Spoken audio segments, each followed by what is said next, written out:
Everybody on who wants to be on? Reg? Okay, I'll wait. Well, it's good to see you all this evening. We're all glad you're here. Wow, almost a full house. It is a full house. This must be the best show in town. We're probably going to have to move to the Fisher one day. It's a lovely place. Oh, hold it, that's an Eagles song. Welcome to the Hotel 118. I'm just stalling. Yeah, I'm sorry. It doesn't have to make sense. It's not part of the meeting. I'm just biding time. Oh, that wasn't a good choice either. Oh my God. But anyway, how about that weather? You have to stand in it, that's business to work. Yeah. You good? It Yeah, I'm can- good. All right. he's good. Okay, so we're now back in open session. We were in closed session, started the meeting there. So I can't tell you about what happened. But now that we are here, we are on the consent agenda, and we do have one change to the consent to the agenda, and that is we're removing 8A, the MOA from the DEA. So we're going to remove that item from the agenda. So do I have a motion to approve the agenda with that change? So moved. Second.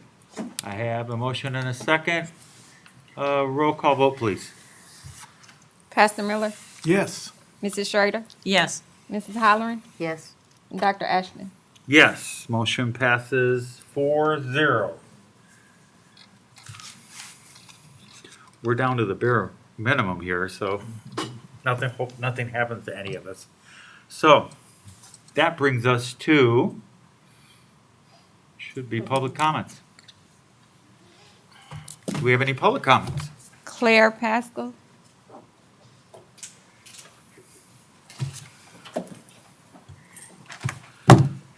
And if you know, there is a 5-minute limit to public comments, so, and we'll try and let you know if you get close to the 5 minutes, then we will give you a little heads up. Good evening, board members, coworkers, and families. My name is Claire Pasquale. I'm a registered nurse and the school nurse for Southview Upper Elementary. I come to you this evening exhausted and with a voice I feel has been silenced or simply ignored. Since the first day of school, my co-nurses and I have been overwhelmed with contact tracing. A masked child has a headache, a sign and symptom that is unable to be measured by the human eye or by equipment we have available in our office. I must put that child out of school, including all of their household members, for COVID testing for COVID testing for 10-plus days, but not until I first pull said student from the classroom setting to a semi-private area to await departure from the school's facility. This also includes calling co-nurses to have the household members located at their school, pulled from their classrooms as well, and placed in a location of that school's choice. At its simplest form, this may seem quite easy. However, please remember the families we serve usually have 4 to 10 household members. We must track and get out of the classrooms, guardians must be contacted and pulled from their place of employment, or transportation must be arranged for the students due to the unfortunate lack of means by guardians. I promise you, this is only a very quick and simplified glimpse of the contact tracing we school nurses are enduring on a daily basis. While our never-ending tracing and tracking is going on, the jobs we are hired for, our true school nurse jobs, are being pushed aside. We don't have time to discuss and teach proper wound care. We don't have time to call and arrange doctor visits for compliance, a situation all on its own that is in complete disarray due to the importance being disregarded last year by the state and its trickle-down effect. We don't have time for proper assessment outside of a list of COVID symptoms we've been given with strict diligence. We don't have time for IEPs, no time for 504s, no time for medical administration records being created and reviewed, and definitely no time for hearing and vision screenings. Because apparently what presents itself as a common cold in our students is pulling priority over screening if our students can see and hear adequately to get the education we all know they deserve. Please understand, I do not dismiss COVID. I'm not stating it's not real. I understand very much that COVID is a real virus. However, I also understand that what we are being forced to do is no longer in the best interest of our students, but in the interest of the state's agenda. For those who say, I trust the science, I need you to understand us nurses track the science you say you believe in. Our students are the science. Based on this year's COVID tracking, we have put out approximately 1,700 students. Of those students, 11% have tested positive for COVID. Of those positive cases, the primary symptoms we see are headache, sore throat, and fever. We've also seen cough, vomit, fatigue. A small amount have reported loss of taste and smell. Within those positive cases, 16% stated they had no signs and symptoms. They didn't even know they were ill until they took a test we forced them to take to get the education they rightfully deserve. Is this truly what my school nurse career has been pushed aside for? I'm not afraid or dismiss hard work. Honestly, I embrace it.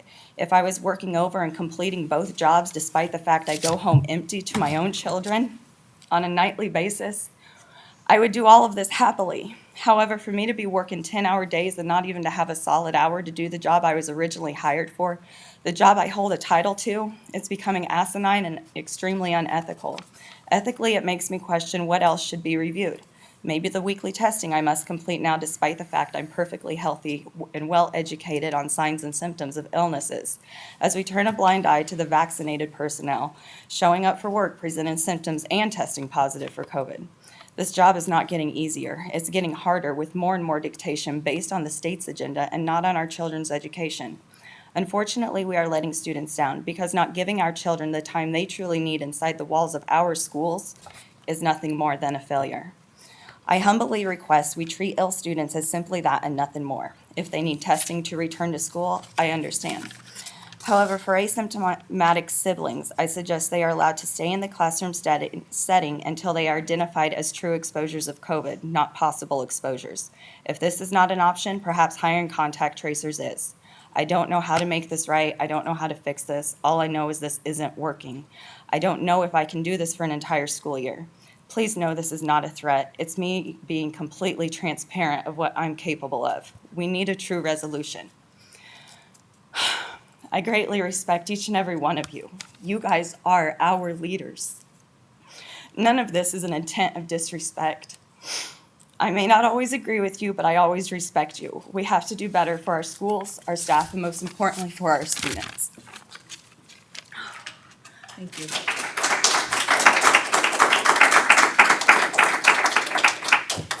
Thank you. Next.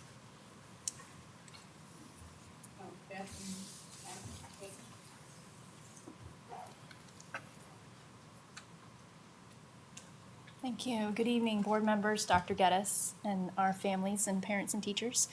I'm Bethany Hager. I am an attorney in the city of Danville. My family and I have lived here since 2013.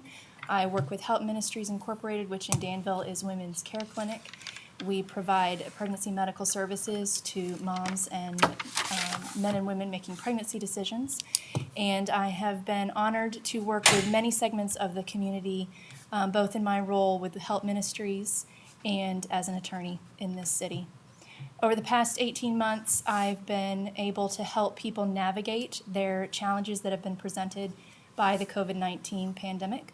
Last summer, it was business owners wondering what to do when the governor's orders came down, telling them to shut their businesses or else. This year, it's been churches, it's been parents, it's been teachers and staff of your school district coming to me, asking for help, asking what to do. And each time I've told them, comply with the law as you know it to be, show up to do the job you were hired to do, take care of your customers, take care of your family, do what you know is right, and resist any efforts to make you comply with things that go against your basic freedoms and rights. And now tonight, after hearing from all these people and helping them navigate their challenges and try to make decisions about what's best for them to do, I have to say enough is enough. It's time for this community to do what's right for the people this community serves. It's time for this community to take care of the people here with regard to what the law actually is and make decisions based on due process and the rights that our people are guaranteed, and to ignore and resist efforts to take away those rights against the law of this state and the Constitution of this state and the United States of America. I believe the problem is in Springfield. I believe the solution is here in Vermilion County. And that's why today I submitted my application to serve on the school board of Danville District 118. And I'll be happy to fill one of the vacancies if the board should so ask that of me. But I want you to know, I will continue to hear the questions and to help people navigate protecting their freedoms and preserving their rights to the best of my ability and theirs. And I will do everything in my power to make sure those freedoms are protected. Thank you.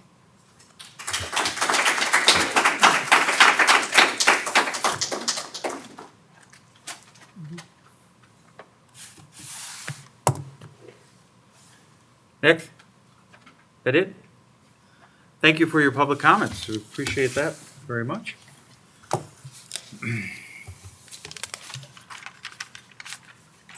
Esports. Even though we do not comment on public comments, we usually make I was going to say, I don't know, it's not a policy, but it's just kind of a history of not commenting on it, which has bothered some people because they go, don't you guys have anything to say about it? Be assured that we discuss them, okay? They all get discussed, but somehow, we can't have an illegal meeting, but it's at some point of time, they creep into our discussion, and we do honor them, and we do discuss them. So we do value them very much. Item number 6, esports. Mr. Bases. Are you a gamer? No, I'm not a gamer, but I'm learning a lot about it. So, So, good evening, board. As we talked to pre-COVID, esports or gaming was coming down the pipeline from the IHSA, and at their October 23rd board of directors meeting, the IHSA board of directors approved esports to become an activity in the state of Illinois. This April will crown our first ever gaming esports state champions in Rocket League, NBA 2K, and Super Smash Brothers. And I'm here tonight to ask you guys for approval to have this go on at Danville High School. We had our first meeting, an informational meeting on September 9th. And not to my surprise, but kind of to my surprise, we had 30 kids show up at the meeting. 7 more said they couldn't make it. I was surprised, and again, not surprised. I know this is a huge thing that kids need to connect to Danville High School. The IHSA, and I serve on the esports committee from the state. Part of the reason why there's this big push is typically kids that play games are stuck in the home. They game nonstop at home. To bring them into a school environment where it's a little bit more controlled, where it becomes a little bit more social, is going to be very beneficial, I believe, as we go forward.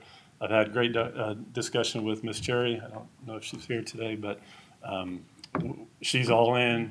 Dr. Jacoby and I met the other day.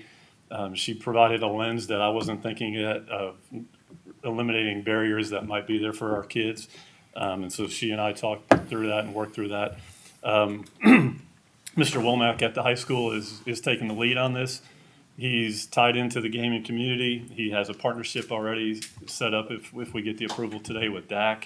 DAC has a state-of-the-art gaming facility that they're going to be so gracious to allow our students to use and to be there. So I open it up to any questions before you guys take it under consideration to have esports at Danville High School. first of all, do I have a motion to approve? I move approval. Okay, I have a motion and a second. Now, any questions for Mr. Basie? I have a question. Is this considered a sport or an activity? If you're here as athletic director, I'm thinking sports. And I know we have a gaming club at DHS. How is that different? Or do you anticipate that activity will be absorbed into this new sport? All right, I'll try to answer all of those here one at a time. So on the IHSA side, it's been ruled as an activity, like speech, chess, Okay. band. And the reason for that is we made that decision at the advisory committee was a sport has a season, a defined season that starts, basketball starts November 1st for the girls, and then it goes till the end of the state series. Activities can happen throughout the year. And with some of the games that we were considering at the time, League of Legends, which didn't make the cut, that season and characters were released at different parts, and they wanted everybody to be able to play the game throughout the season and not be locked into a calendar, a sports calendar. So it's on the activity side. We're in the discussion, Dr. Jacoby and I had that discussion of activities falling under my guys since it's IHSA approved. So we're looking at that. As far as the gaming club sponsor was at the meeting, the informational meeting with us.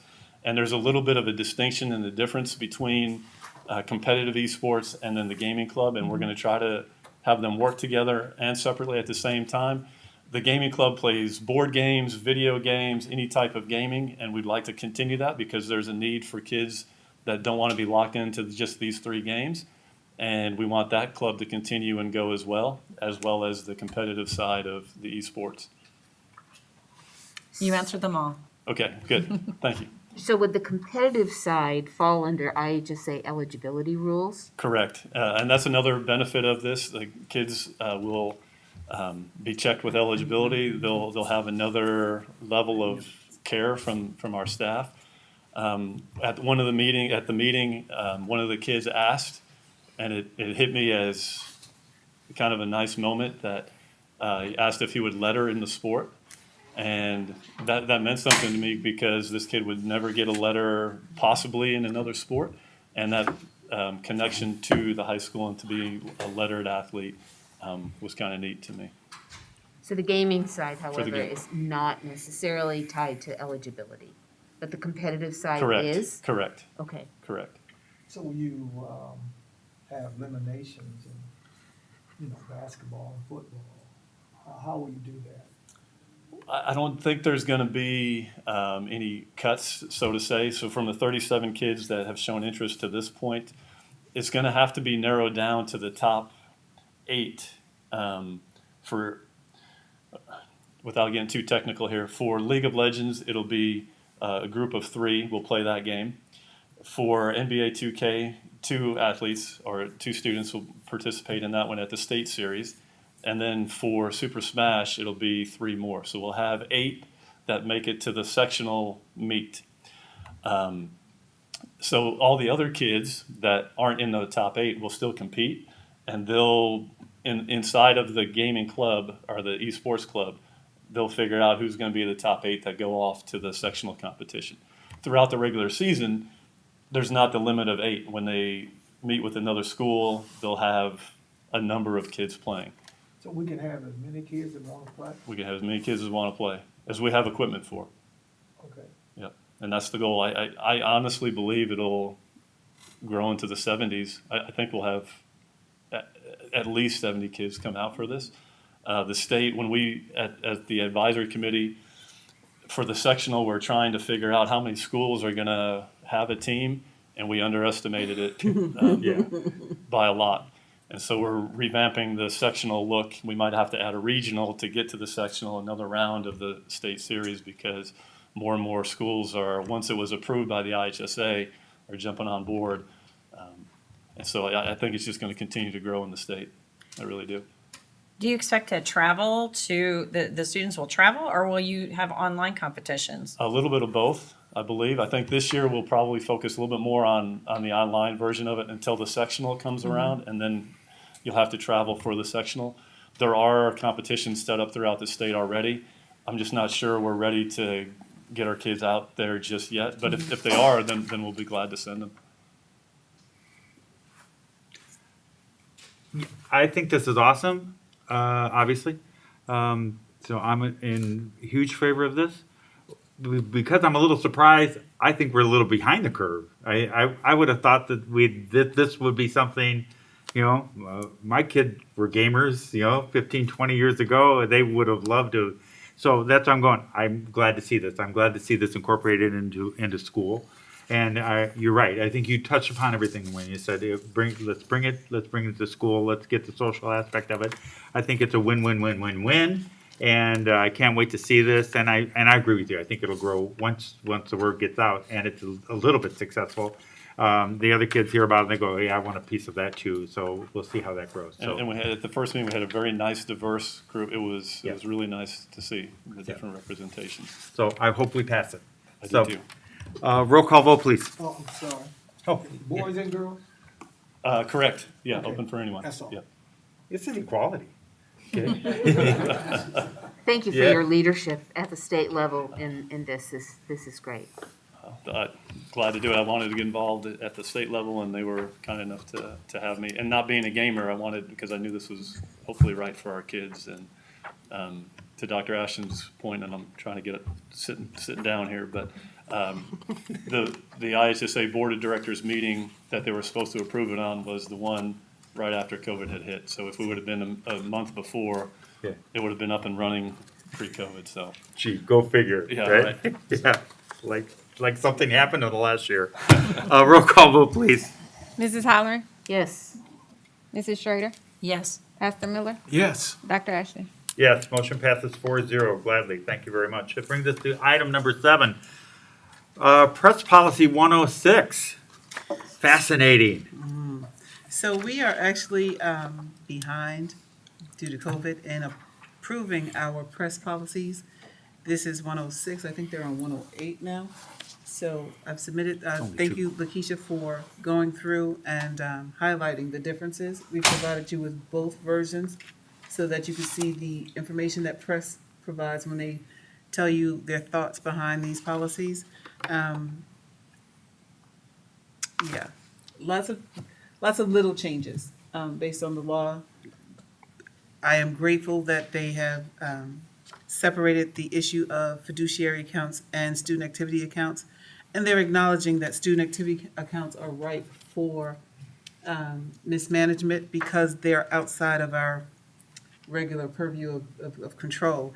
And so because you approve the finances of the district, they are acknowledging that you will have less control over some of those accounts, but that we should have people that, do some checking. And I'm pleased to know that when I came to the district, that's something we implemented 7 years ago. So we were ahead of the curve on that one. Can you tell I was trying to buy time because I sent Hart and Narcissus out to get my packet? And Can then I that ask the back. question? Well, I'll help you by the time. Reading through the press policy changes, this just comes from being an old student, I guess. There are some grammatical things that will get fixed when it's, yeah, okay. Thanks. I think IESB was a little distracted when they did some of this. Yeah.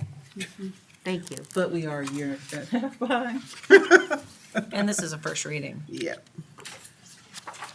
So with this though, I do want to highlight the graduation requirement information. Is that part of this one? Did I include that in part of 106? No, that's the. Next one? Okay. All right. So this one is a first read from a year and a half ago. That's fine. You know what? We'll go over this. We don't need to go over through every one of these. I think they're riveted out there by all of our policy changes, and they'll be able to check this out when we post the policy changes and make this. Thank you. Unless you have something that's really, really, really earth-shaking, I don't think we need to go over it. It's so exciting. Yeah, it isn't, but, okay, seriously, folks, I mean, this is, if you can see it, this is, like every fourth page, they'll change a sentence, or they'll name something, or put something slightly different. Can you, for the benefit of, since we have a nice big audience, once again say what press policy is? So PRESS is the organization. Did I say that again? Oh, I thought Yeah, you. go. So PRESS is as a part of the Illinois Association of School Boards, PRESS is a service that we subscribe to that handles the policy. We are not experts on law and applying policies, so we subscribe to a service that takes care of that for us. And that service is called PRESS. Periodically, they issue amendments or updates. They are now on update 108. We are on update 106, so I need to catch up. That's what PRESS is. It's a service that we subscribe to. Otherwise, in the old days, very old days when we were on the board, we would actually write some of our own policy. Yeah, that wasn't good. Yeah, it wasn't a good idea because we would find out that we would sometimes not word it correctly, that our intention for it wasn't exactly what the legal intention should be. Therefore, we've relied upon what the state gives us now, so that almost all the school districts Use will press. rely upon this, and then it's more uniform, so we pretty well know that we're not straying from what school law should be, because it keeps us in compliance with school law and gives us a policy and a guideline to go by. But, so that's why that's what these updates are, as we go through the policies and they give it to us, then we review them and then adopt them. And PRESS means Policy Reference Education Subscription Service from the Illinois Association of School Boards. Mrs. Helen? But the policy is important because it's part of what governs us and what we do. So it's not unimportant, it's just easy to get bogged down in because there's so much to it. But it governs our governing, basically. It's our constitution. That's what we go by. Okay, that brings us to more of this, 7B. Policy 342, Administrative Residency Policy.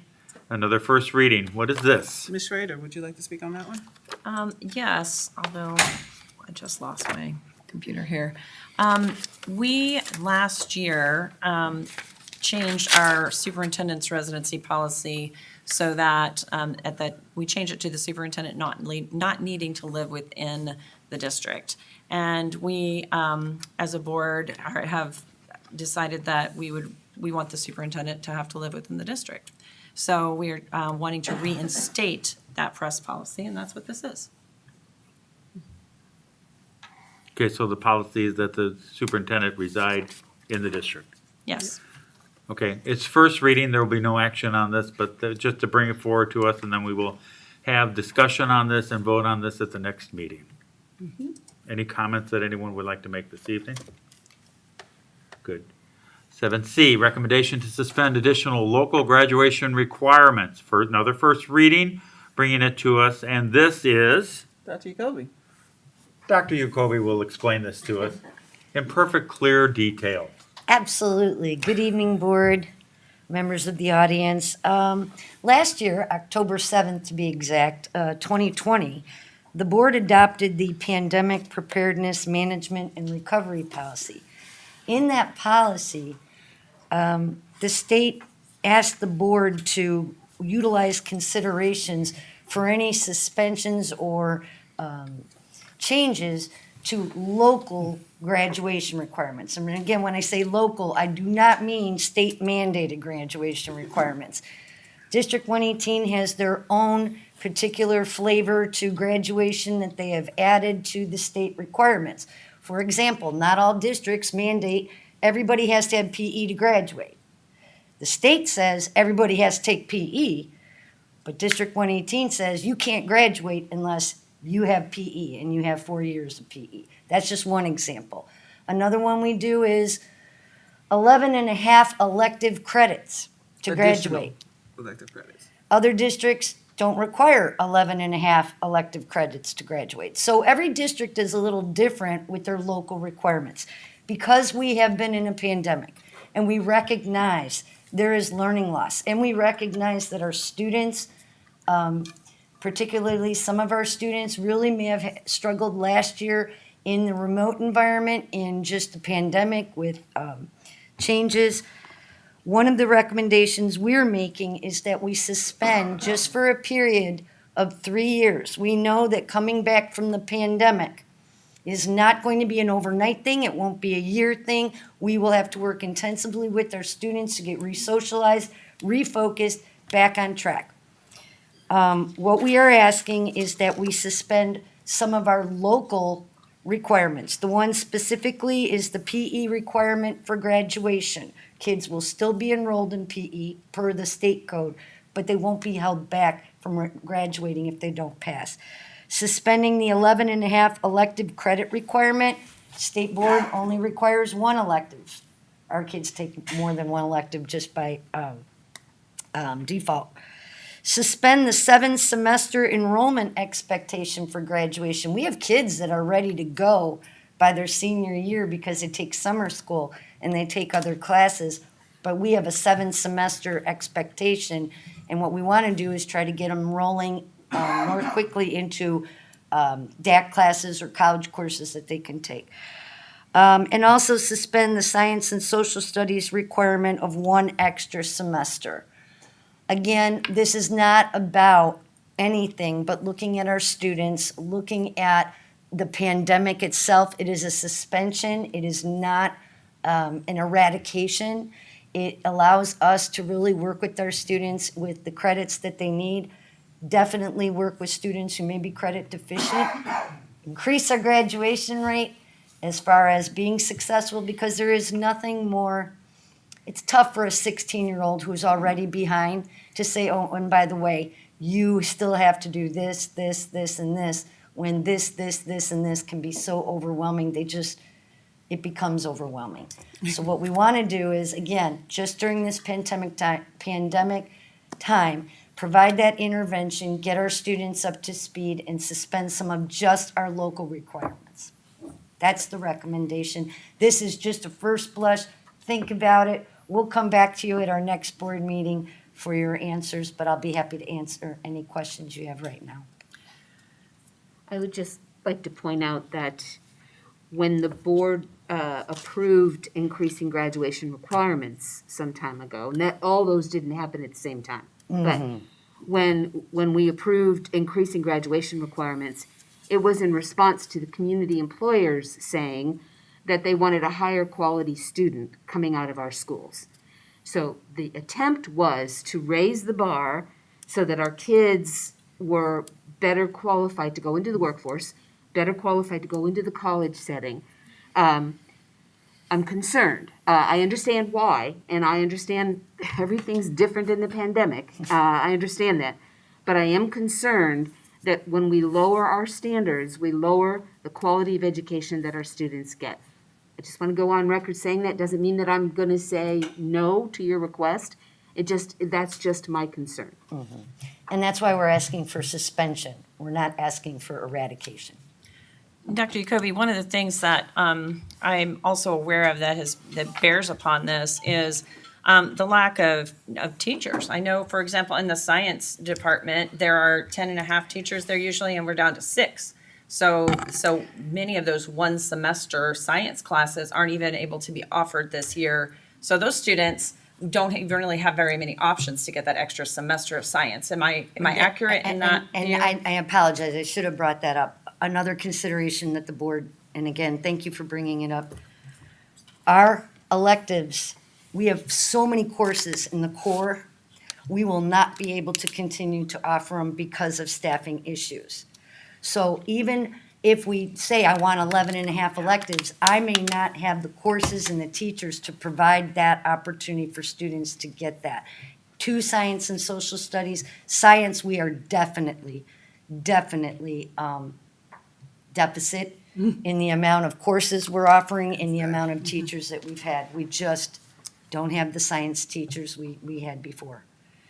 And we had to cut a lot of electives in the core, and we will have to continue to cut elective classes in the cores so that my core teachers can cover the core requirements of the state. Danville High School has always been able to offer so much to so many, but the teacher shortage is definitely impacting us, and this would give us some time also to regroup. Yes. I'd like to remind people, though, that this is not like Oregon, where they eliminated English, Oh, no. science, No. mathematics. It was eliminated. You didn't have to, there weren't requirements anymore in the state of Oregon. So this is not like that. This is actually kind of a local accommodation just for this time. I agree, because we were there when we talked about and the part that I had a trouble with when I first read this was getting out early, what I call, you're not getting out early, you're ready to leave. And actually, after we've been trying to get people ready for college, and if you're ready to move on to your next step, I don't see, if you want to go on and move on to the next step, I don't see why we should be in the way. So if you've done all the work that you need to do at the high school and you have dual credit and everything else, I think that we should not be in the way, that we should help them out. So I'll be interested for the discussion next time. But I just wanted to make those comments there, that this is not like what you may read, or some people will say, oh, they're getting rid of all the requirements. No, no, no, because you heard our concerns on the board here. We do not want to dilute our program and our curriculum, and we do not want to dilute the value of a diploma from DHS. Okay, we want it to mean something. It means something now, and it means a lot. We want to keep it there. So, just for future consideration. Can I add one highlight? I want us to Maybe. be clear that these are requirements on top of the state mandated requirements. Here at District 118, we have more requirements than everyone in the county. You know, I've already done the work and have the data to back it up. We have an 11 additional credits in extracurriculars on top of the state requirements. None of these, we're not affecting any of the state mandated credits. These are the additional credits on top of the state mandated requirements. Okay, thank you. Thank you.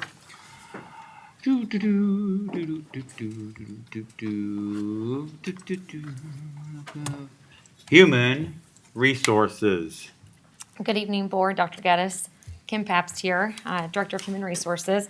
I will start with 8B, and that is an MOA for what we've previously talked about back in June, I think, when Dr. Geddes brought it to our attention, maybe late May. This is an agreement with Eastern Illinois University to allow those currently enrolled in a teaching program working as a teaching assistant in our district to be paid to do their job in addition to their practicum services here in the district. This is a recommendation. As we said, this went back early in June to everyone. Now it's finally in writing, and we do have some students doing this, some teachers doing this right now, teaching assistants.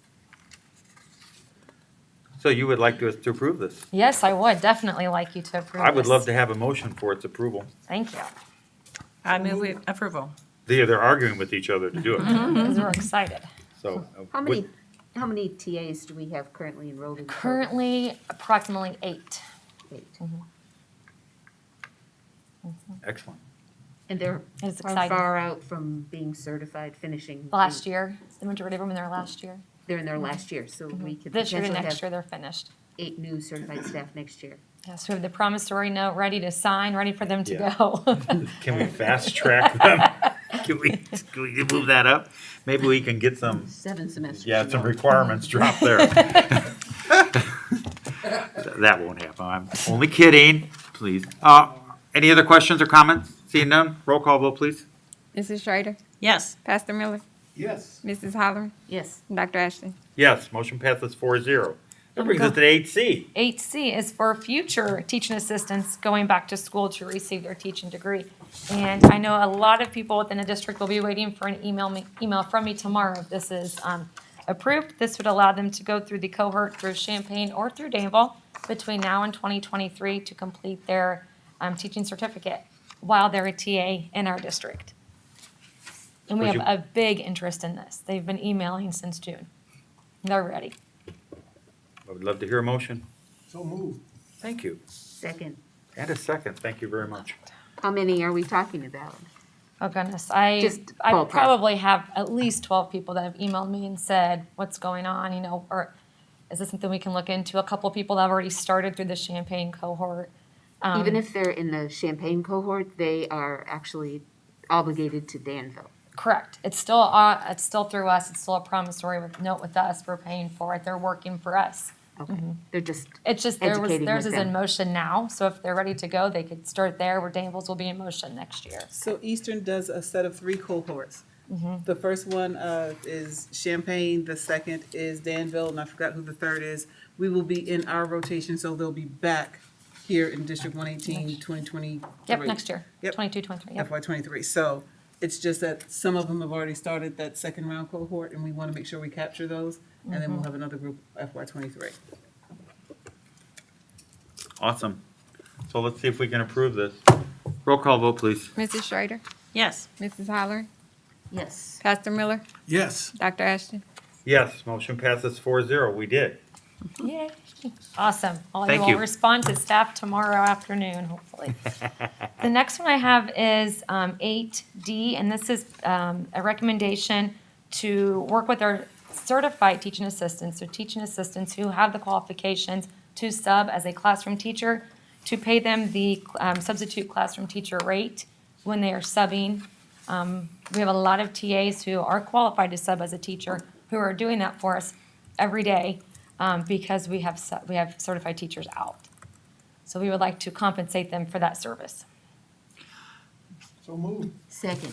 I have a motion and a second. Any questions or comments? How about how many people does this affect? Let's see, Ms. Brooks, how many in your building do you have? You didn't say it fast enough. I know you wanted to say. A handful, I can't even estimate. I could send you that number for Oh, I don't absolutely. care. I mean, but- like 200? Oh, no, I'd say probably at least 10 to 12, 14 a day. Probably 10 to 12 a day that are doing it between mainly the high school, the bigger buildings. We're where not we doing this have- for two. No. Oh, no. Okay, And that's it's my people point. that have, some of our TAs have been in the classroom making teacher plans since day one. So they're acting as the teacher of the classroom and making TA compensation for that. So, I kind of knew that. I just wanted to hear you just say wanted it, everybody so, to hear it. yeah. Yes, that's It's not quite like a a few. Congress here where I want the exact number, No, so. quite a few Yeah. in the teens, absolutely. Any other questions or comments? Roll call vote, please. Mrs. Holler, Yes. Pastor Miller, Yes. Mrs. Schrader, Yes. Dr. Ashton. Yes, motion passes 4-0. All right, up next I Keep going. have Yeah. this 8E is a first reading. Pre-COVID, we talked about a community engagement person. This job description has changed since that approval to really reflect what we need now that COVID has come. This is more of a family re-engagement position. This person would be acting with the community agencies. Funding for this would go between ESSER and Title, but truly this is re-engaging our families with the community and with the district. The role looks completely different than it did pre-COVID. So we would like to take this through tonight as a first reading and bring it back to you at the next board meeting. Let me add something before you. This, as a part of ESSER and what Kelly Truex is having to do with who we have here tonight, Laura Lee, Community Action, the state requires a certain amount of monitoring weekly and reporting that has to be done, and truly, Ms. Truex cannot do it. And so with the amount of money that we are partnering with the Community Action and Laura Lee and not Boys and Girls Club, Project Success, we want to make sure that we meet all of the state's requirements for reporting and tracking. So, one of the main functions of this person. It is a lot. Was this position originally, is this the one we talked about for public relations specialist? We tied them in together, but we completely changed it now But with that's what what's this required. was. So it's a little Pre-COVID. different because you guys actually approved prior was a communications director. That, I looked it up. We actually did approve the job description. Yes, we did. But that's not what truly we know we need, a communications director. But staffing is limited here. So let's meet the requirements of the grant so that we can keep that money and keep our community agencies thriving. So we had to just kind of partner a little bit with it, but it does not meet exactly what you approved last time. So they So are different. eventually, will we get back to the communications? Absolutely. Love to. Can have it for your next board Absolutely. meeting. Yes. Just checking. We didn't forget about that. That's on the back burner too. This is just really important. Ms. Truex could use this person like yesterday, so. I hope we approve this person, and I hope you find this person. That's the next step, is Okay, finding the because that- qualified this- person. Yeah, it's a position that we definitely need to fill and have. Yep. So we look forward to that next time. Okay, that was just a first reading, so no action on that. Item 9, Thank you. thank you, well done. You got everything you wanted. Thank you, I like Yeah, don't get used to it. Good evening, Board of Education, Dr. Geddes, and community members. I am Kelly Truex, the Director of Educational Support Programs, and I'm here today to talk about a goal that Dr. Geddes has had. I've heard her talking about this forever, 7 to 7. 7 in the I morning usually do that when they say something. to 7 at night. And this is an opportunity we have with some community agencies that a lot of our children will be able to have that. And so I found a Illinois After School Alliance quote, and I want to start with this. After school programs in Illinois keep kids safe, inspire learning, and give working parents peace of mind. Kids can discover who they are and what they love to do, make smart choices, and avoid risky behaviors. And when I read that, I just thought that just ties completely with what we are asking for tonight. So I want to start with Laura Lee, and I've invited them to come, and David Groves is here tonight. As you know, we worked with Mr. Groves and Laura Lee last year and this summer. And he has developed quite the program. And so and we would like to extend this for up to 70 kids. He was working with 30 kids. You do have a service agreement template. Dr. Geddes suggested, we work with attorneys. We have a service agreement template now that we can use with all of our community agencies, and you do have that. So Mr. Grove's going to explain a little bit about what he would like to do, and then if you have any questions, because he knows more about the program than I do. All right, good evening again. So my name is David Groves, Jr. I'm the Executive Director of the Lowly Fellowship House. I'm excited to come back because this summer we had a vision and now we have a goal to execute. We know that we have an interest for students to be in our program. We know that students come right after school and they stay until pretty much I kick them out. So it's a benefit to have, but we know that we can serve more students. We did some research and kind of talked to the students about what they didn't get from last year and some things they're nervous about for when they get to college. And one of the things is critical thinking and research. So we thought about how can we tie both of those into what we're doing. You know, we're already teaching cultural competency. We're already looking at things to get them engaged with themselves. We're already helping with math, and we're already helping with reading skills. But how can we implement research and then most of all, talk about the critical thinking piece? And we started to brainstorm and came up with a program similar to what we have now, but going to advance and kind of bring it all together. So now we're going to be able to teach students critical thinking, not only through what we've been working on with history, but actually looking at math through music. So looking at STEM, looking at how all the different aspects of it, making music, making podcasts, making everything actually involved going into STEM. We're going to actually do a lot more research. They thought research was boring until it actually involved everything that they're doing now. Once they were able to see that you can do research pretty much on historical topics, or simply going to a football game and engaging and looking at how crowd participation helps support athletes develop after second half. Everything is research. So now we're challenging them to think about the research. They have all these ideas of what they want to do, but how can we actually make this better for them? And how can everything that we do teach them in the long run? So what we want to do this year is bring on 70 students from 7th grade to 12th grade to focus on both English, math, and then look at the critical thinking piece and also research as well, but also open up so we can actually serve in Northridge from 10 to 2 at the lunch periods and the high school during the lunch periods as well. I've been at both lunch periods. I know that there always is support needed. We will be that support, so allowing the kids to come to us, but most of all, step out of the lunchroom, refresh, get themselves together, get back into the classroom and excel from there. We are looking to hire a curriculum coordinator. We are looking to hire more additional staff for after school. And then we're also looking to hire our in-school staff as well. So with the addition of all these staff, the addition of programming, the addition of time, we know that we have a great program for you all, but most of all, we know that it's going to impact the students even more. Because the more we see that they learn about themselves, the more they feel comfortable with learning anything taught to them. Could I ask a question? Yes. Will your staff then collaborate with our curriculum coordinator and our teachers so that, in fact, we're aligned in what we're teaching, what Great. you're teaching? Great question. So yes, me and Mary Ellen Button have already started kind of brainstorming to see what we can do together. And then most of all, we've actually created I won't say connection, but more so a bond that we can go forward. Me being a substitute in the district and me being a former student, I know a lot of the teachers because some of them are still there. But the best part about it is we're able to talk with each other and kind of coordinate to see what we can get going from there. Thank you.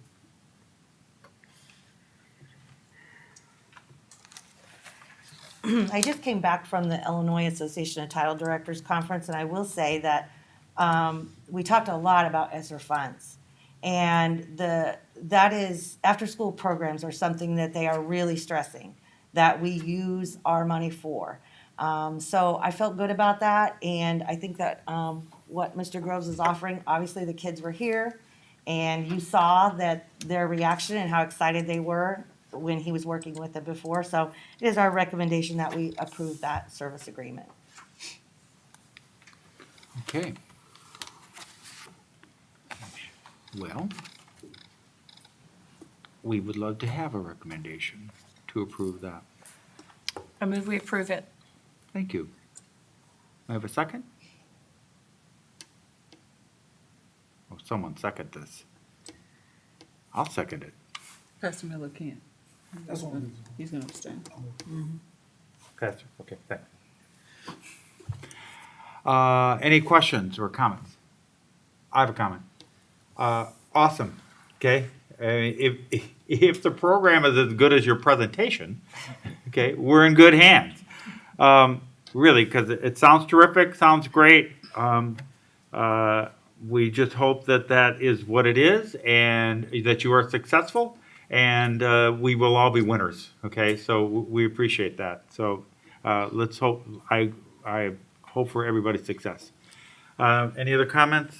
Yeah, Mrs. Truex, we're going to be looking at this with 3 different organizations. And I just want to stress that we're not taking any work away from our staff by doing this. This is something in addition to more than what our staff could provide and something that the community and our students need. Yes? Yes. Thank you. Roll call vote, please. Pastor Miller, Abstain. Mrs. Schrader, Yes. Mrs. Holler, Yes. Dr. Ashton. Yes. Motion passes 3 yay, 1 abstention. Okay, that brings us to What's the next 9B. one? Is that community action or project success? Project Success. Project Success. Project Success is also another program that came to us and was interested in partnering with us. And this is Lucas, I want to make sure I get your Seelheimer. And they already are in our schools. They're in Mark Demon, Garfield, Bede Park, Southview, Northridge, and Danville High School. And they do after-school activities for 155 students. They would like to hire some additional staff. They are already grant funded, so you'll see that their proposal was a little different than Laura Lee. And I'm going to let Lucas explain what they would like to do with their program. Well, thank you everyone for having us tonight. Thank you, board, for entertaining our proposal. David is a tough act to follow, but I'm going to try to do my best. So, yeah, as Kelly said, we have been operating in the Danville schools for quite a while as an agency, Project Success. We are funded through 2 grant streams, the Teen Reach Grant through the Illinois Department of Human Services that funds our Danville High School program, and then the 21st Century Community Learning Center grant through the Illinois State Board of Education is our main source of funding for the rest of the district. So what we would like to do is use some of this ESSER money to supplement what we're already doing. Like Kelly said, we're already serving in the district, and we want to create some more clubs, some more programming, and some more life skill enhancing things that we would like to do. So first and foremost, like I said, Danville High School is through our Teen Reach Grant, and the Teen Reach Grant, the funding is a little bit lower than our 21st Century. So in order to accommodate some program growth, we'd really like to use some of this money to increase some of the staffing that we have there to get more kids enrolled and to be able to have the capacity to do that. One of the innovative things we'd like to do is a job training program. We want to take some students who are in high school, who are excelling, and who are part of our Teen Reach program, and actually help them to job shadow and to do some great things, not only in the community, but help out at some of our Project Success programs for some of the younger kids as well, if they're interested in education and things like that. And then last but not least, business development. What we see is that we would like to really get some of the entrepreneurial things like that, some of the life skill things into our curriculum, bringing some outside speakers about the importance of business development, bring in and take those, whether they be to local businesses, maybe some larger businesses, college and career readiness, do some college visits and things like that. Some of the innovative things we'd like to build on that we're also already doing is some photography club. We have a huge interest, believe it or not, in a lot of our participants in sewing. So we'd like to increase our sewing club. That's a great life skill that, that just isn't taught anymore. And then bring in some new technology to help out with our programming. So thank you for having us tonight. I'd be happy to take any questions.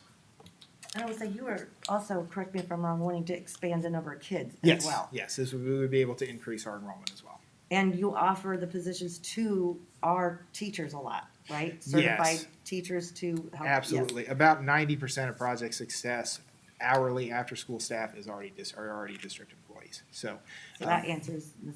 Schroeder's question. yes. So it is our recommendation tonight that Wait, we, Lucas, don't sit down, come back. that we enter into a service agreement with, to expand the current Project Success program. Lucas, can you ask one question before we get started? When you say to supervise the children at Central Christian and help out, tell me about that. What does that?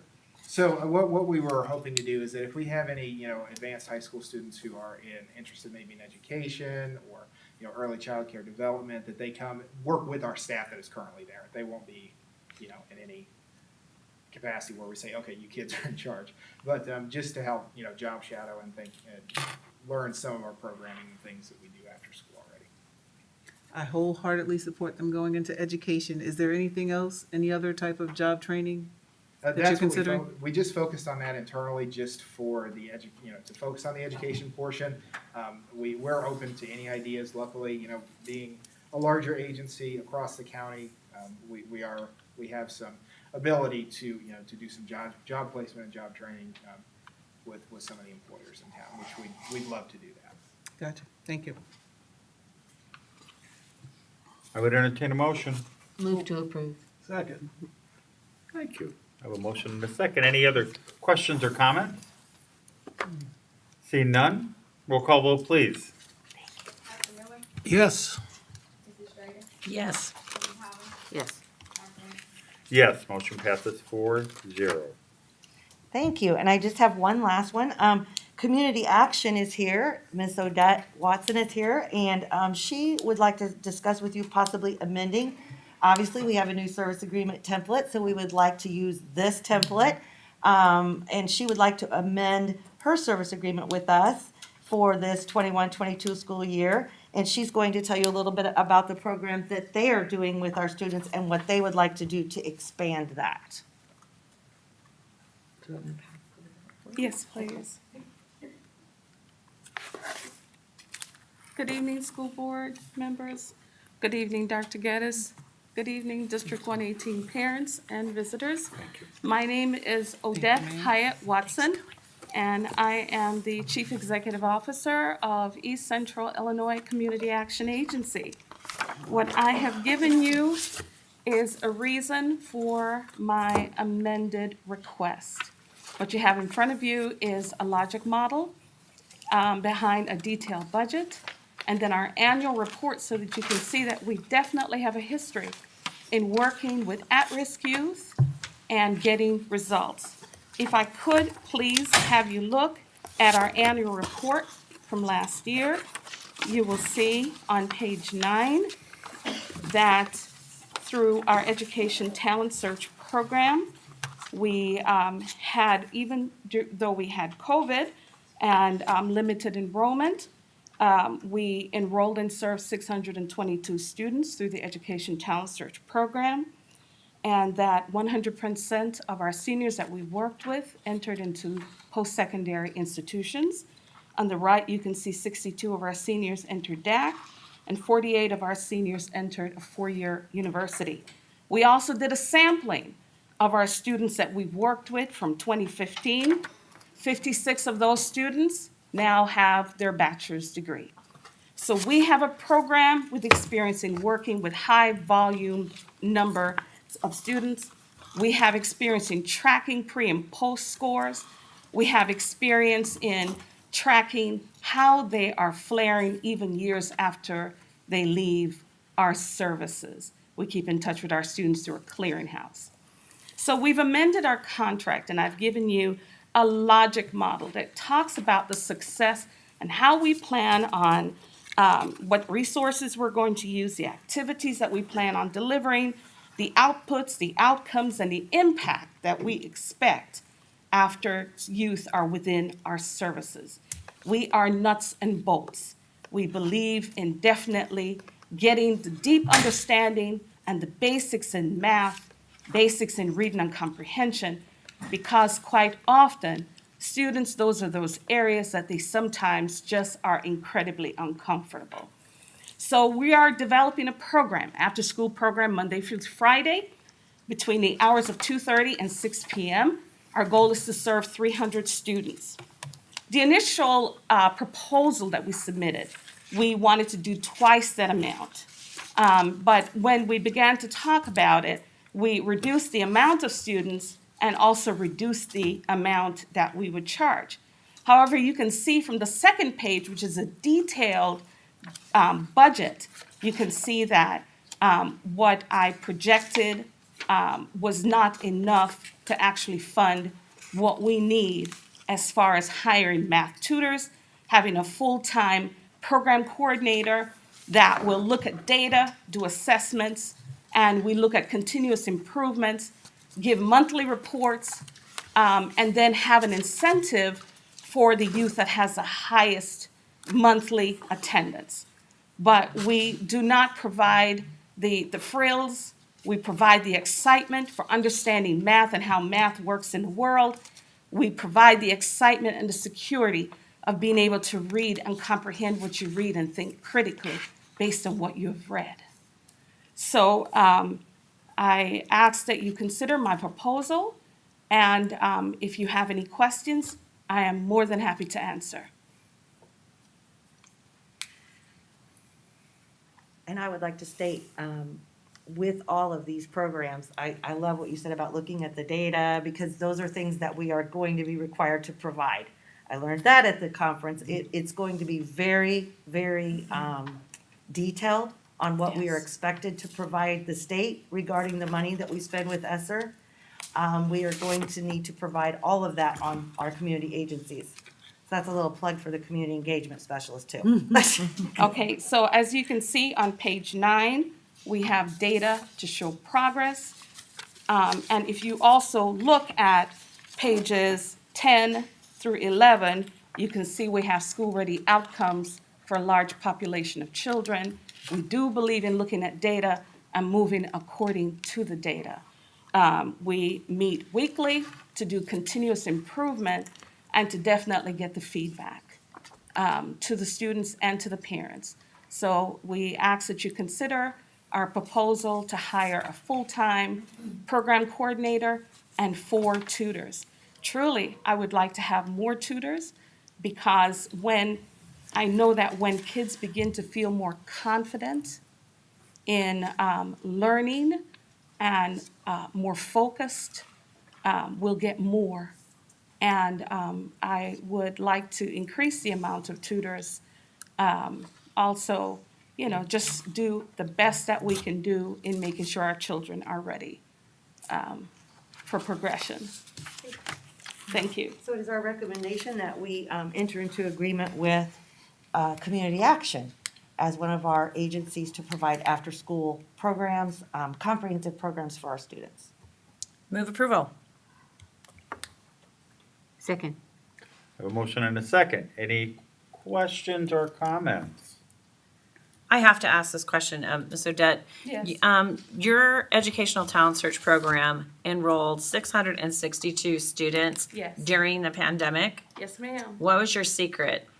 We had a lot of students that were freshmen through sophomore, and naturally they progressed on. But a lot of our ETS specialists were avid tutors that were working via Zoom, and they would make contacts with the students.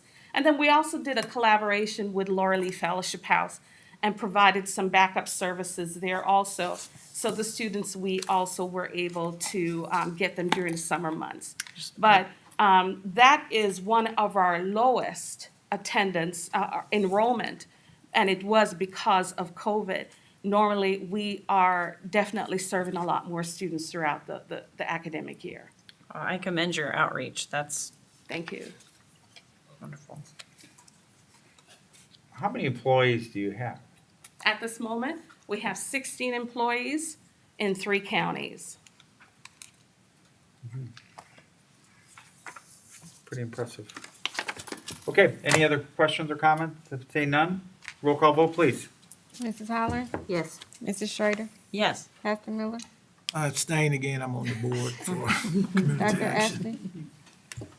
Yes, motion passes 3 ayes, 1 abstention. You on every board. And I want to thank all the representatives for coming tonight. Thank you. I really appreciate that. I think Ms. Odette has a really attractive board. Some really great looking people on that board. Thank you all. We appreciate it. Keep up the great work. Again, it's another win-win-win, so let's keep winning. I like wins. Okay, that brings us to, we were on 9, so we must be, I have to get back here, is it 10? Budget. The Public hearing. budget. Okay, we're gonna have a hearing. Hope you guys are ready for this.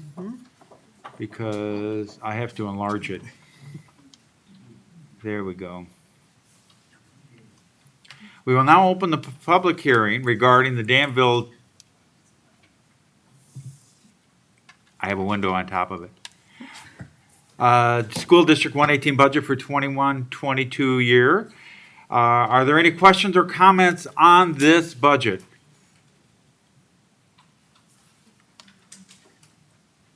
Okay, if there are no questions, I now declare this public hearing closed, and we'll move to action item 10B. May I have a motion in this which is the approval of the 2021-22 District 118 budget. May I have a motion regarding this budget? I move approval. Second. I have a motion and a second. Any questions or discussion? I hope you've all had a chance to peruse the budget. It's actually quite a document every year. I look at it a little bit, and then after about 5 minutes, I go, "Are you kidding me?" So I don't know how many people go through it. I'm sure a lot of people do. You love that stuff. That's the best part of the job. I know. I mean, I got lost in it That's for a what my while, kids but then I got lost in it. So It's my happy place. that's why we always have thousands of questions on the budget. So because most everybody's like us. So seeing none, you're lucky. May I have a roll call vote, please? Yes. Yes. Yes. Yes. Motion passes 4-0 Thank you. without a question. I'll have one next year.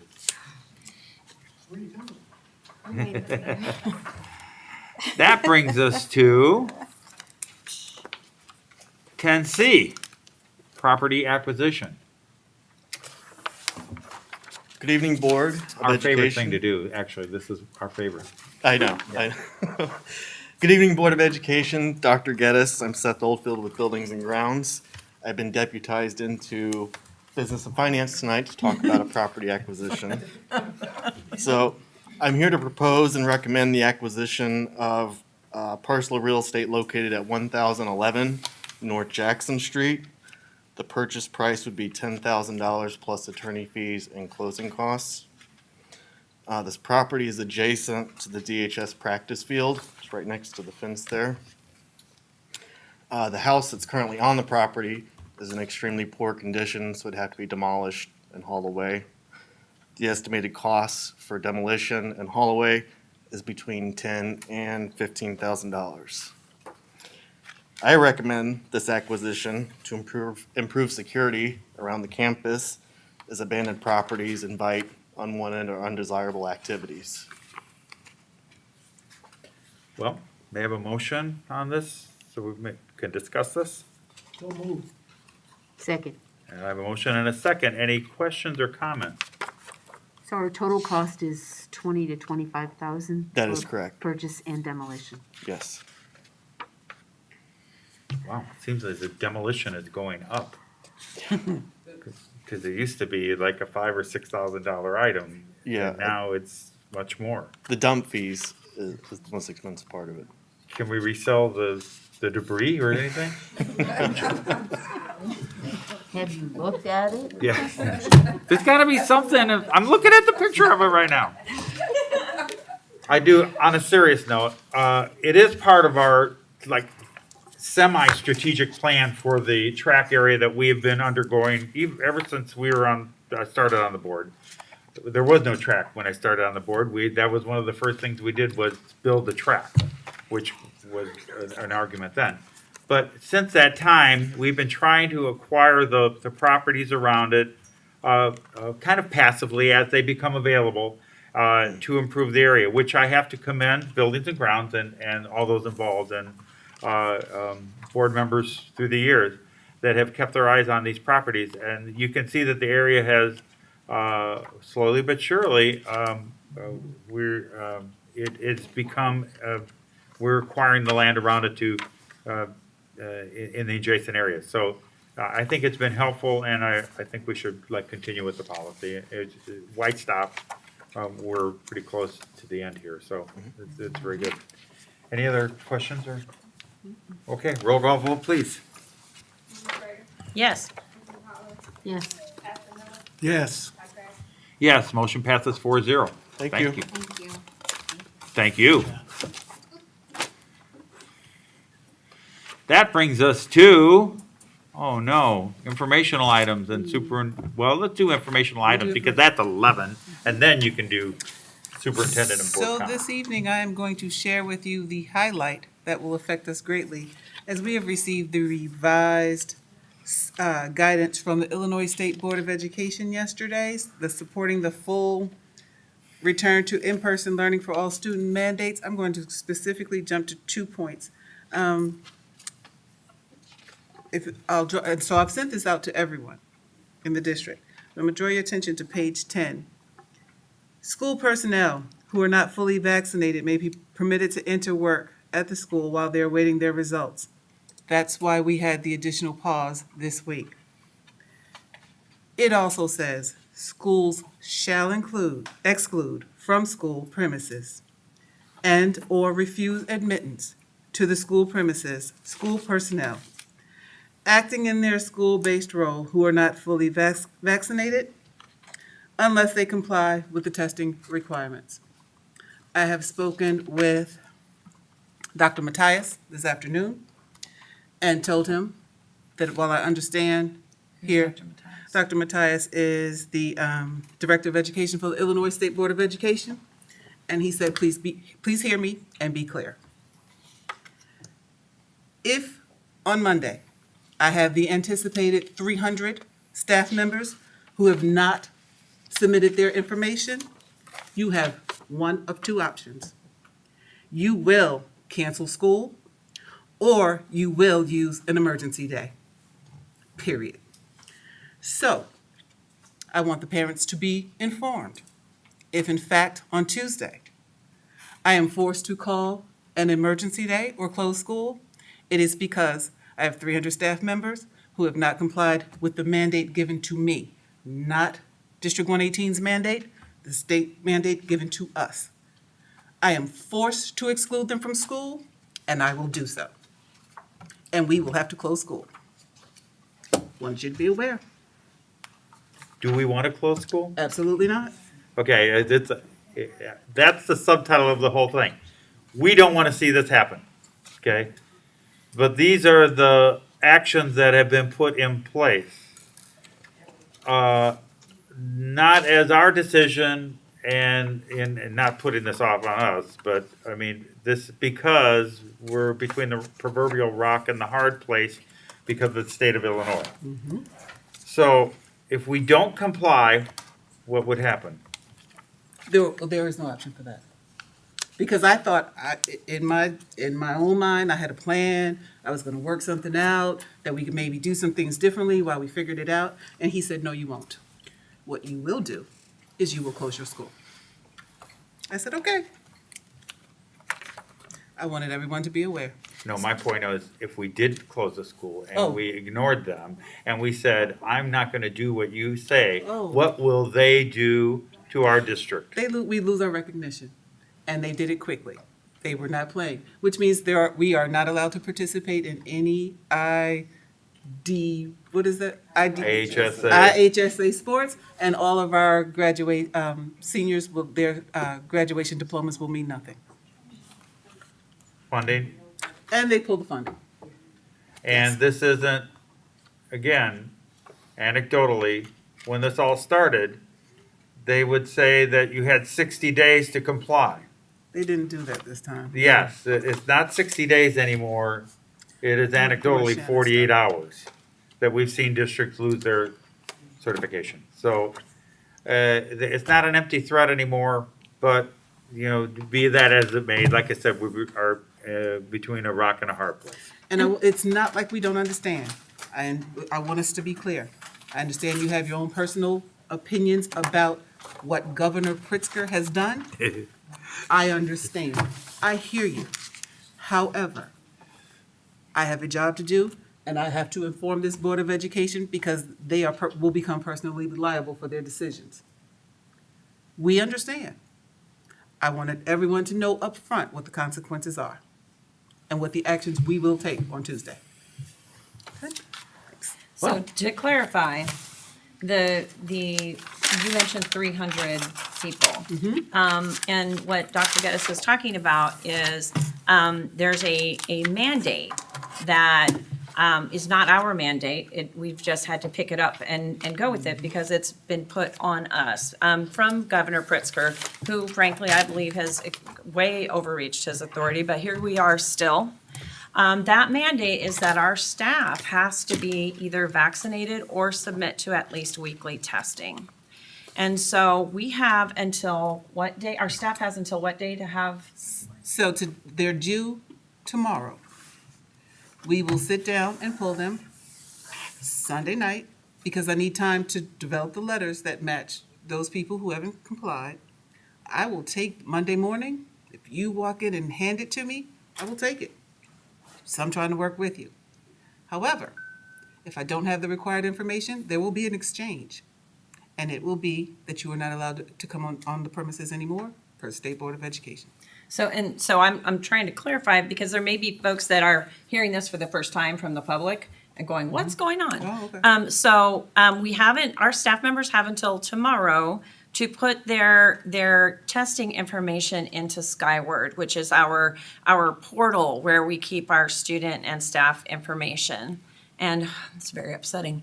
And what Dr. Geddes is saying is that you'll either have, as I understand it, and maybe Annette can give me a heads up if I'm incorrect, there's a space in there for staff to submit either their vaccination records or their testing results. And so it needs to be in there by tomorrow. And what Dr. Geddes is saying, or those staff cannot come to work on Monday. And that's what the state board has told her today, just today. So we're all kind of reeling from this. And I know you are too. What Dr. Geddes is saying is if you come with your test results on Monday, she's still we're gonna work with you. But if you have information that you just have not submitted into Skyward, please put it in there tomorrow. If you have it, and you're intending to, and you just haven't gotten around to it, please put that information in, if that's your intention. And then the other piece of that, does that make sense, what I'm saying? I'm not asking, do you agree, but it doesn't make sense. The other piece of that is, if we have a large enough number of staff that cannot come to work on Monday, we cannot safely and effectively open our buildings and teach our students. That is what we've been told. Is that correct? Am I getting that correct? Correct. So that is where, and I know, Dr. Geddes, you're communicating that in a very forceful way because you have been spoken to very forcefully today. And the point that I'm trying to make is that we are all being pressured from the top down. We are all being very pressured from the top down. And I can tell you, I am very, very empathetic with many of you. I'm very sympathetic with many of you, and I share the feelings with many of you. But Dr. Geddes had to relay just the facts of where we are as a district. And I thank you for doing that, because it's never fun to be the person to deliver the bad news. And I know that you didn't enjoy it. Did not. And Dr. Geddes? actually tried to find a way around it. Had a whole plan. Yes. I tried to find a way. The consequence of emergency closure on Tuesday, I really, really hope that we don't go there. But the consequence of that decision would be An extended school year. an extended school year. Like a snow day. Or snow days that That we could just tack onto go the back. on forever. Per guidance from Per, State the Board of Illinois Education. State Board of Education. We will make those days up. Not our choice. Yes, sir. Would this be enforced each day that we're understaffed? Absolutely. So our school could be shut down until Until we get staff back, we get the staff. until we get this resolved. Okay, superintendent comments. You have more? No. That was information. I just wanted to say, so I'm gonna switch hats. Want to say congratulations, Molly. I got your letter from the Illinois State Board of Education that you have met all of the requirements for IDEA. We had that problem earlier on, and now you have met them, and so we are now off their list for that. So congratulations. Thank you for your hard work. And then second, I know we have a lot of challenges in food service because there are once again, there are mandates that we have to follow. There must be a certain number of components. The warehouse must look a certain way. We must do a certain thing. The recipe must meet certain requirements. There's no deviation for that because we receive their money. So we're gonna have to jump through those hoops. And we have some growing pains. I got it. In the meantime, I want to say congratulations and thank you, Ms. Setta. We did receive acknowledgement that we did get the fresh fruit and vegetables program for, I cannot tell you why they left off two of our schools. They would not give it to Northridge and they wouldn't give it to Northeast. And so we're going to investigate that. But everyone else got the award and will allow us Really? to. What did you do? We What did will you look into say? it, but thank you for your hard work in bringing that to us. I appreciate it. And then finally, I want to say congratulations. I received notice from the Illinois Association of School Board Members that one of our board members has received recognition of Master Board Member Level 2, and that is Miss Shannon Schroeder. You've been sneaking off the class. Can you tell my board loves the Illinois Association of School Is Board? that like a Jedi board member then?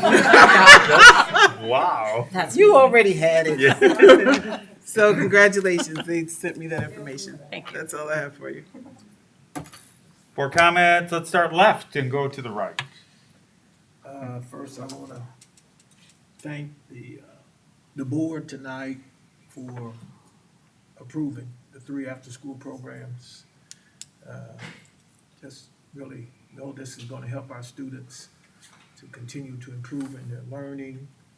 I don't know what to say concerning what possibly could happen to our schools on Monday, Tuesday. I'm in hopes that we will have enough staff in place so that we can continue with the education of our students. And again, I think Ms. Schrader is saying it also. I'm not taking away from anybody's personal positions, but we don't have any real choice unless we want to lose funding for our whole district and shut down everything that we're working toward. We are mandated by the state. So I will be praying and ask everybody else that prays to pray that we will continue our education. Ooh, sorry. Silence your That's phone. it, you're done. It's one of those alerts that So again, supersedes everything.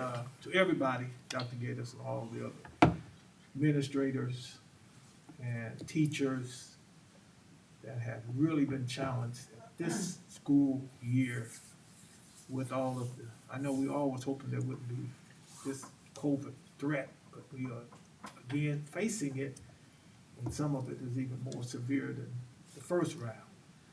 And I know we have a limited amount of staff because of so many things that's going on. There's teacher shortages all around the whole country. So our administrators and teachers, and especially administrators in the classrooms, and we appreciate all of you that are helping with that. So again, we're gonna be doing our best to serve you and work together as best we can to continue to improve what we're doing here in District 118. So again, thank you. Thank you. Mrs. Taylor?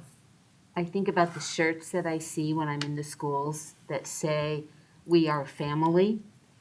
I believe there's no time better than now for us to pull together as a family and look out for each other and look out for the children and the parents and the community. Our community deserves our very best, and they deserve for us to work together. And I really hope in my heart that we can do that. Thank you. I have a couple of things.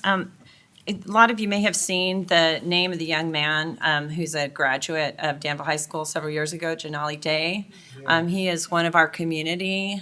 He is a graduate student at Illinois State University, and he has been missing for almost a month. If you see any, certainly if you have any information, please let the officials know, the authorities know. His mother and aunt, their family is very dear to our district. And those of you who are on social media, please use your influence and your circle to spread the information far and wide. If you know anyone who has any national ability, please ask them to highlight this case. I know that this family is in anguish. So I wanted to make sure that I brought that to everyone's attention. He is a Danville alum, and once you are a Viking, you are always a Viking. And we love you, and we're praying for you. Come home, Janali. Secondly, we have 2 board seats that we are needing to fill. We have the application process is finishing up today. The submitting of if anyone's interested in being a part of it, go onto our website and fill out that information. There's instructions there. Please get that done today because it's the deadline, and we would love to have you join us. Thank you to everyone who has already submitted their information. We're looking forward to going through that. I'm sure Dr. Ashton has more to say on that. And then lastly, I just really want to thank the staff who is working in our buildings, from the administrators, the teachers, the TAs, the nurses. I know you're tired.